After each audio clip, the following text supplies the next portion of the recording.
बहुत दिनों की बात है कि किसी मुल्क के एक इंसाफ पसंद बादशाह का वजीर मर गया। वो वजीर बहुत अक्लमंद और नेक इंसान था, जो बादशाह को रियाया की भलाई के लिए अच्छी मशवरे देता था। बादशाह इसको बहुत अजीज रखता था और इस पर मुकम्मल भरोसा करता था। बादशाह को इसकी मौत का बहुत अफसोस था। बादशाह को ही नहीं, इस मुल्क के अवाम को भी वजीर की मौत का गम था। बादशाह अपने दरबारियों में से किसी को भी अपना वजीर बना सकता था, लेकिन इसने फैसला किया कि वो अपने मुल्क के ही किसी अक्लमंद आदमी को वजीर बनाएगा।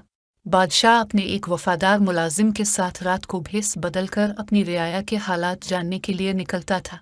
इस तरह वो खुद मुल्क के हालात से वाकिफियत हासिल करता था कि इसकी रियाया अपने मुल्क और बादशाह के बारे में क्या सोचती है। एक बार आधी रात के वक्त वो शहर की एक गली से गुजर रहा था कि अंधेरे की वजह से एक आदमी से टकरा गया। बादशाह ने पूछा, तुम कौन हो और रात के वक्त यहाँ क्या कर रहे हो?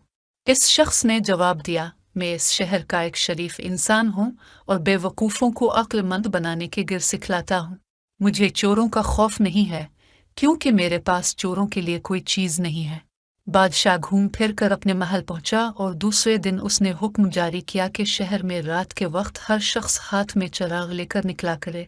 जो शख्स ऐसा नहीं करेगा, इस सख्त सजा दी जाएगी।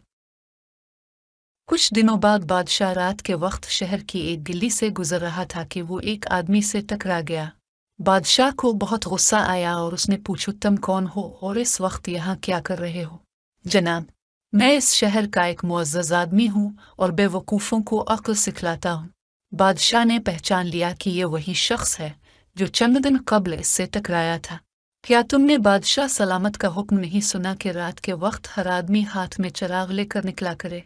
तुमने बादशाह के हुक्म की तामील नहीं की, इसलिए तुमको सख्त सजा मिलेगी।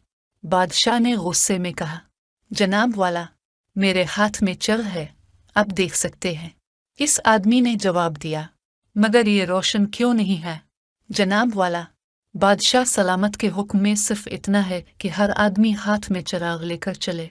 ये हुक्म नहीं दिया कि इसमें तेल भी हो और वो रोशन भी हो। बादशाह हैरत से उसे देख रहा था। इस आदमी ने फिर कहा, मेरा ख्याल है कि बादशाह के दरबार में अक्लमंद वजीरों का कहत है, वरना ऐसा हुक्म सादिर करने से पहले वो बादशाह सलामत की तवज्जो दिलाते। मेरी दुआ है कि खुदा हमारे बादशाह सलामत को एक अक्लमंद वजीर बातदबीर अता फरमाए। बादशाह ये बात सुनकर दिल ही दिल में बहुत शर्मिंदा हुआ। वो इस आदमी के साथ साथ चलने लगा और बातों में उसके बारे में ज़ाती मालूमात इससे हासिल कर लें। बादशाह ने पूछा, तुम्हारा पेशा क्या है?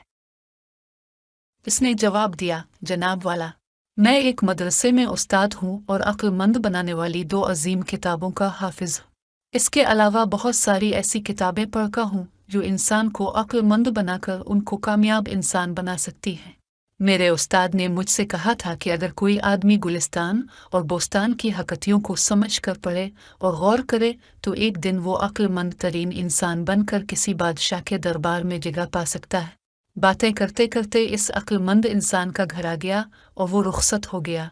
बादशाह ने इसके मकान और महल्ले को ज़हन नशीन कर लिया और अपने महल में वापस चला गया। दूसरे दिन बादशाह ने अपने शायों को हुक्म दिया कि इस अक्लमंद इंसान को इज़्ज़त के साथ हमारे हुजूर पेश किया जाए। बादशाह उसकी गुफ्तगू और आलिमाना बातें सुनकर बहुत खुश हुआ और उसको अपना वज़ीर बना लिया। इस वज़ीर ने बादशाह को बहुत अच्छे और मुफीद मशवरे दिए।